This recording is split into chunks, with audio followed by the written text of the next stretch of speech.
حلال سرٹیفکیشن کے سلسلے میں جمعیت علماء ہند کا وضاحتی بیان۔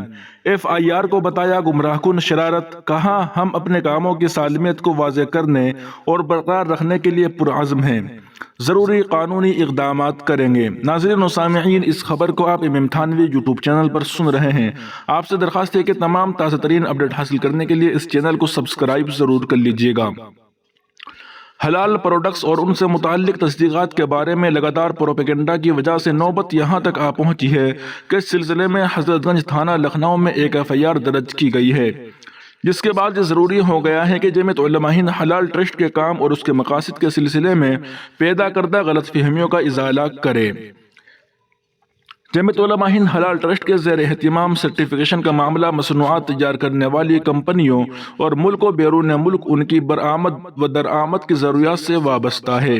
اس کے علاوہ اسے کسی بھی تناظر میں پیش کرنا سراسر گمراہ کن شرارت ہے۔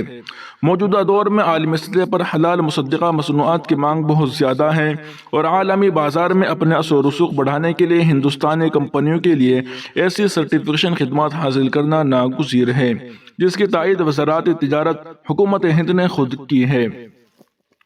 یہ فرد اور پروڈکٹ تیار کرنے والی کمپنیوں کے ذاتی انتخاب کا بھی معاملہ ہے، جو اپنے اطمینان کے لیے تصدیق کرنے والے ادارے کی تصدیق پر بھروسہ کرتے ہیں۔ نیز یہ عمل صارفین کی بڑی تعداد کو ایسی مصنوعات کے استعمال کرنے سے بچاتا ہے جن کا وہ مختلف وجوہات کی بنیاد پر پسند نہیں کرتے۔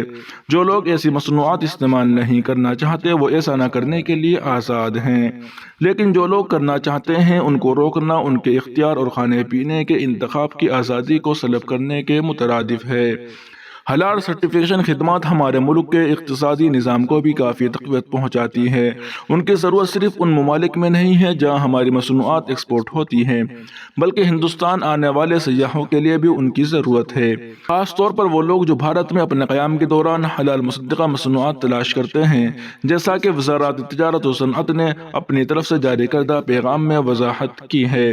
ہم یہ واضح کر دینا چاہتے ہیں کہ ہم حکومتی ضوابط کی مکمل پابندی کرتے ہیں اور ان امور کا پورا خیال رکھتے ہیں جن کی طرف وزارت تجارت و صنعت کے نوٹیفکیشن میں رہنمائی کی گئی ہے، جس میں تمام حلال سرٹیفکیشن اداروں کے لیے NABCB کے تحت رجسٹرڈ ہونا لازمی ہے۔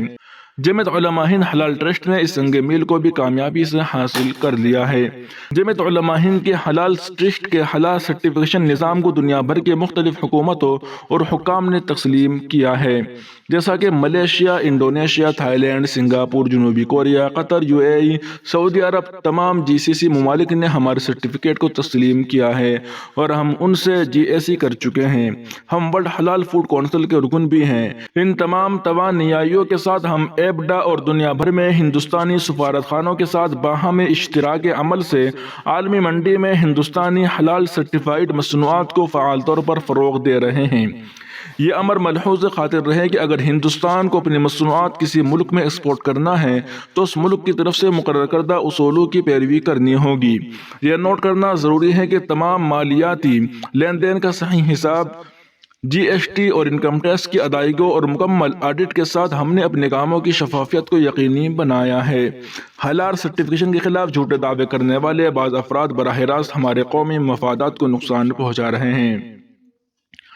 حلال تجارت $3.5 ٹریلین کی ایک اہم صنعت کے طور پر کھڑی ہے اور ہمارا ملک برآمدات اور سیاحت میں اس کے ملک اور جنوبی مشرقی ایشیا میں اس OIC فروغ سے فائدہ اٹھاتا ہے۔